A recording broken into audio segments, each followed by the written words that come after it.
violation of my court order, that person will be arrested and that person will face the maximum penalty that I am capable of inflicting. Ma'am, fair warning. You get caught, you're gonna do the time. Got it? All right. Bring the jury in, please.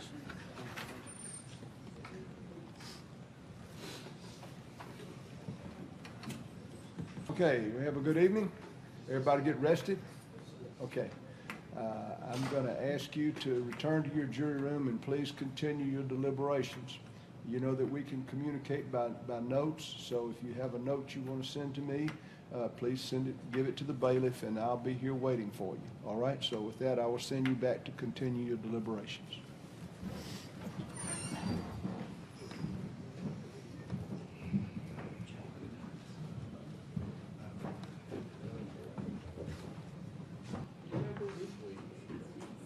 All right, we'll be in recess until the jury returns.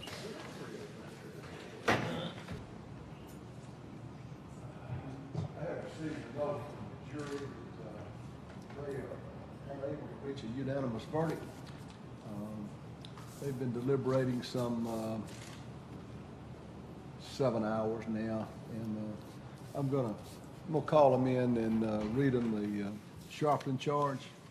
Does either side like to see the charge before I read it to the jury? No. Does anybody want to make an objection for the record? No. No, Your Honor. All right, bring the jury in, please. Ladies and gentlemen, I received a note saying at this point you were unable to reach a verdict. And I understand that. This has been a long, difficult case. But what I want to do is I'm going to give you another instruction that's been approved by the Supreme Court and let you go back and deliberate some more. All right? Now listen carefully. I'm going to have this instruction sent back there to you when you go back there. I know that it is possible for honest men and women to have honest, different opinions about the facts of a case. But if it is possible to reconcile your differences of opinion and decide this case, then you should do so. Accordingly, I remind you that the court originally instructed you that the verdict of the jury must represent the considered judgment of each juror. It is your duty as jurors to consult with one another and to deliberate in view of reaching an agreement, if you can do so without violence to your individual judgment. Each of you must decide the case for yourself, but only after an impartial consideration of the evidence with your fellow jurors. In the course of your deliberations, do not hesitate to re-examine your own views and change your opinion if you are convinced it is erroneous.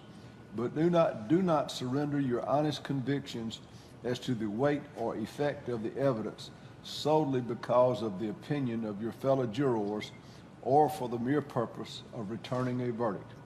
Please continue your deliberations. Right.